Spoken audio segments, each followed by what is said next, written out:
الحمد لله نحمده ونستعينه ونستغفره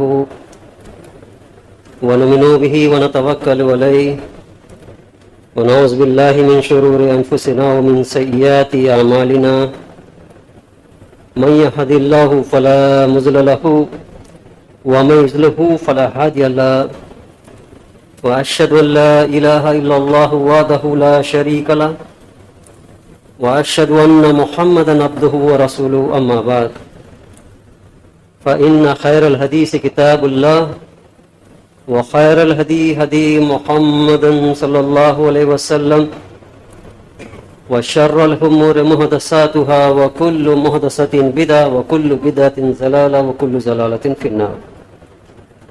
أعوذ بالله السميع العليم من الشيطان الرجيم. بسم الله الرحمن الرحيم. رب اشرح لي صدري ويسر لي أمري واحلل عقدة من لساني يفقهوا قولي ربي زدني علما. قال الله تعالى في القرآن المجيد والفرقان الحميد. بسم الله الرحمن الرحيم. يا أيها الناس اتقوا ربكم الذي خلقكم من نفس واحدة وخلق منها زوجها وبث منهما رجالا كثيرا ونساء واتقوا الله الذي تسألون به والأرحام إن الله كان عليكم رقيبا. يا أيها الذين آمنوا اتقوا الله وقولوا قولا سديدا يصلح لكم أعمالكم ويغفر لكم ذنوبكم من يطع الله ورسوله فقد فاز فوزا عظيما. يا أيها الذين آمنوا إذا قمتم إلى الصلاة فاغسلوا وجوهكم وأيديكم إلى المرافق وامسحوا برؤوسكم وأرجلكم إلى الكعبين وإن كنتم جنوبا فاطهروا. سب طرح کی تعریف اس رب العزت کے لیے ہے جس نے بغیر ستون کا آسمان کو کھڑا کر دیا اور زمین کو بچھا دیا. اسی کے حمد و ثنا بیان کرتے ہیں.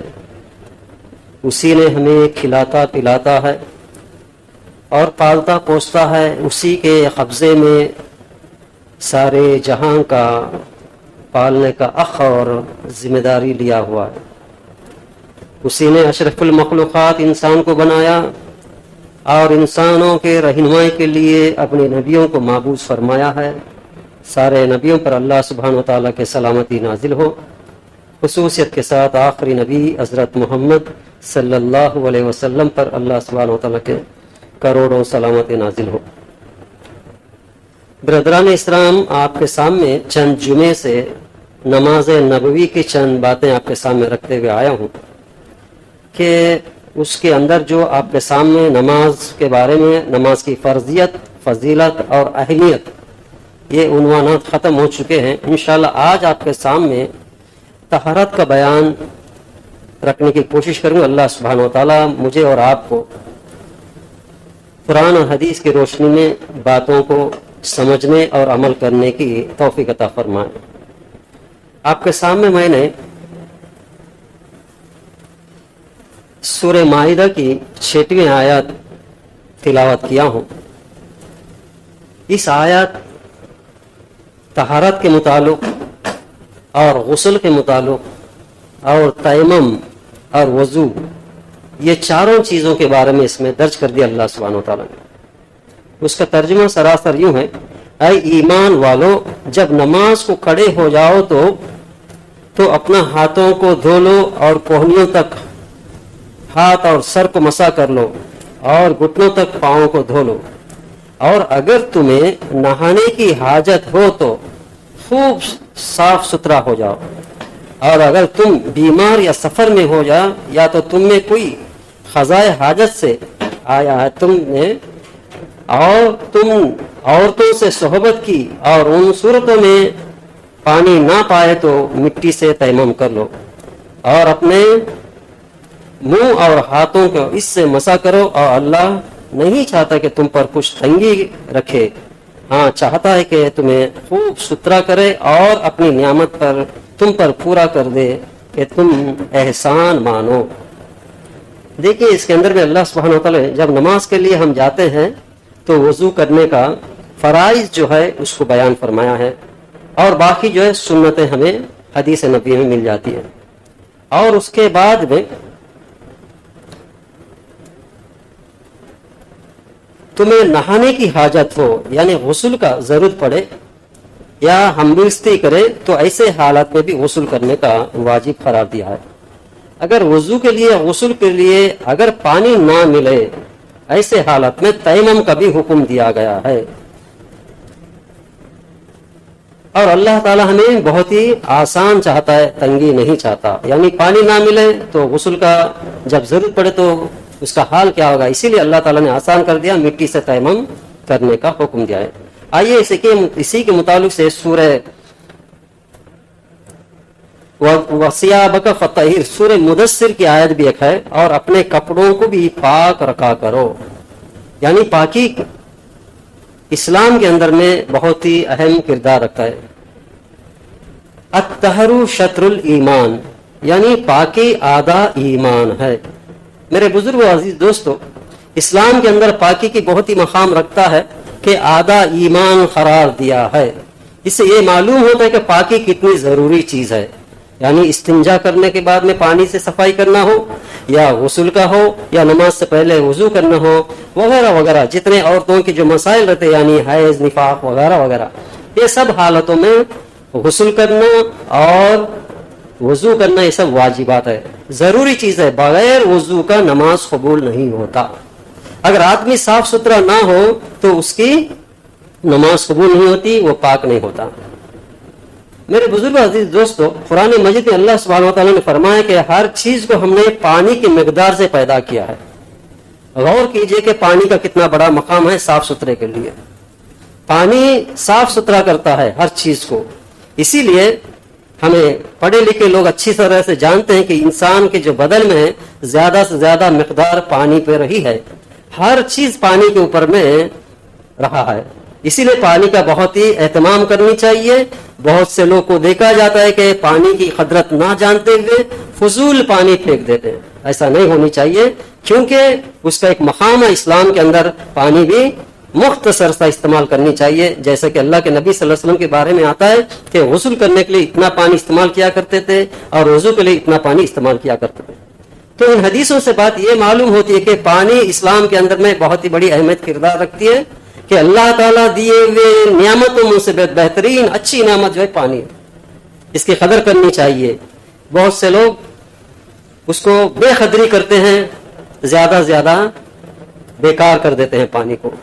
پانی کی جو قیمت اگر کسی کو بننا چاہیے تو اس کی زندگی میں محنت کرے تو پانی کا مقدار کا پیسہ نہیں دے سکتا، اس کو یاد رکھے۔ جیسے کہ ہوا، پانی وغیرہ جو بھی چیزیں اللہ تعالیٰ کے دیے ہوئے نعمتیں ہیں، اس کی اسلام کے اندر میں بہت بڑا مقام ہے، اس کی قدر صرف مومن ہی کر سکتا ہے۔ اگر مومن ہے، سچا مومن، تو ہر چیز کا قدر کرتا ہے۔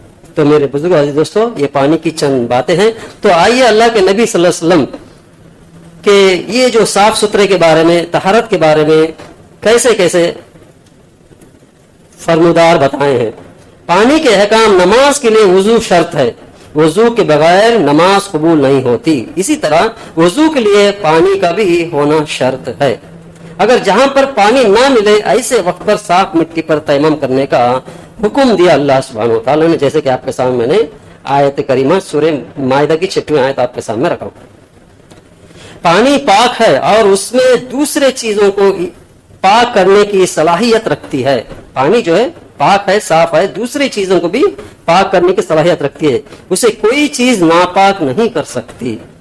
معلوم ہوا کہ پانی جو ہے کنویں سے یا تالاب سے یا سمندر سے، یہ پانی بھی پاک ہوتی ہے، جیسے کہ اللہ کے نبی صلی اللہ علیہ وسلم نے فرمایا، ابو داؤد کی حدیث ہے، دریائی اور سمندری پانی پاک کرنے والا ہے اور اس کا مردہ مچھلی حلال ہے۔ یہ حدیث میں دو چیزیں ہیں، پانی کے بارے میں ہے اور مچھلی کے بارے میں۔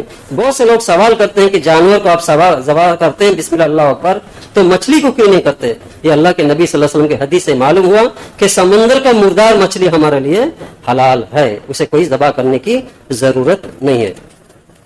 یہ ہے ابو داؤد کی حدیث ہے۔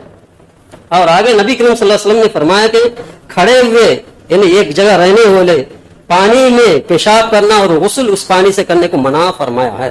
جہاں پر پانی ٹھہرا رہتا ہے، سیلاب نہیں ہوتا، ایسے پانی میں پیشاب نہ کریں اور غسل بھی نہ کریں، کیونکہ ایک ہی جگہ اسٹیگنیٹ ہو کے رہتا ہے تو اس میں بہت سے جرم پیدا ہوتے ہیں. اسی لیے اس میں پیشاب بھی نہ کریں اور اس سے غسل بھی نہ کریں. بہتا ہوا پانی الگ چیز ہے. نبی کریم صلی اللہ علیہ وسلم نے فرمایا کہ کھڑے ہوئے پانی میں پیشاب کرنا اور وضو کرنے سے منع فرمایا ہے. یہ دونوں حدیثیں بخاری کی اور ترمذی کی حدیث ہے. اور خیال رکھے کہ جب بھی پاک و صاف ہونے کے لیے جب حاجت کے لیے جاتے ہو یعنی بیت الخلاء میں جاتے ہو تو اس وقت بھی بہت سے احتیاط کرنی چاہیے، بہت سی چیزوں سے بچنا چاہیے. جیسے کہ اللہ کے نبی صلی اللہ علیہ وسلم نے فرمایا کہ انس رضی اللہ عنہ روایت کرتے ہیں کہ رسول اکرم صلی اللہ علیہ وسلم جب رفع حاجت کے لیے جاتے بیت الخلاء میں داخل ہونے کا ارادہ جب کرتے تو کہتے اللہم انی اعوذ بک من الخبث والخبائث. یہ دعا پڑھ کر جانی چاہیے. کتنا بہترین دین ہے. دیکھیں جب حاجت کے لیے جب جاتے ہو تو اللہ کی پناہ مانگ کر جانی چاہیے، کیونکہ شیطان اور جن رہنے کی جگہ ہوتے ہیں جہاں پر گندگی رہتے ہیں، جہاں پر حاجت کے لیے جاتے ہیں ایسے علاقے پہ. آئیے اس کا ترجمہ ہے، اے اللہ تاکہ میں تیری پناہ پکڑتا ہوں، نر اور مادہ ناپاک جنوں کے شر سے مجھے بچا دے. یعنی نر اور مادہ دو قسم کے بھی ہوتے ہیں جنوں کے اندر میں، یعنی عورت اور مرد بھی جن ہوتے ہیں. تو ایسے خبیثوں سے مجھے بچائے، اللہ کی پناہ مانگنی چاہیے. رسول اکرم صلی اللہ علیہ وسلم نے فرمایا بیت الخلاء جن اور شیطان کے حاضر ہونے کی جگہ ہے. جب تم بیت الخلاء میں جاؤ تو دعا پڑھ کر جایا کرو. داواں پیر ڈالے اور دعا پڑھ کے اندر داخل ہو. جیسے کہ باہر آتے ہو بیت الخلاء سے باہر نکلتے وقت حضرت عائشہ صدیقہ رضی اللہ عنہا فرماتے ہیں کہ جب رسول اکرم صلی اللہ علیہ وسلم بیت الخلاء سے نکلتے تو فرماتے غفرانک، اے اللہ میں تجھ سے بخشش چاہتا ہوں. سیدھا پیر رکھتے ہوئے باہر آ جائیں، کیونکہ ہر چیز کا اللہ کے نبی صلی اللہ علیہ وسلم دعائیں بتائیں. اگر اس پر عمل کریں گے تو جن اور شیطان سے ہم بچ کے رہیں گے. اگر عمل نہیں کریں گے تو جن اور شیطان کے شکار ہو جائیں گے، پھر اس کا بہت ہی آزمائش میں گر جائے گا بندہ. اللہ بچائے جنوں کے فریب سے. نبی کریم صلی اللہ علیہ وسلم نے جب پانی نہ ملے تو 3 ڈھیلوں سے استنجا کرنے کا حکم دیا. جہاں پر سفر میں ہو یا کہیں ریتی کا علاقہ ہو، ایسے علاقے میں اگر پانی نہ ملے تو 3 ڈھیلے لے کر کے استنجا کرنے کا حکم دیا. نبی کریم صلی اللہ علیہ وسلم جب رفع حاجت کی جاتے تو اتنی دور چلے جاتے بیٹھتے کہ جو آپ کو کوئی نہ دیکھتا. یعنی دور جہاں پر بیان ہو وہاں پر جانا چاہیے، لوگوں کے اندر بیچ میں بیٹھنا منع ہے. نبی کریم صلی اللہ علیہ وسلم نے فرمایا کہ سوراخوں کے اندر میں پیشاب کرنے سے منع فرمایا.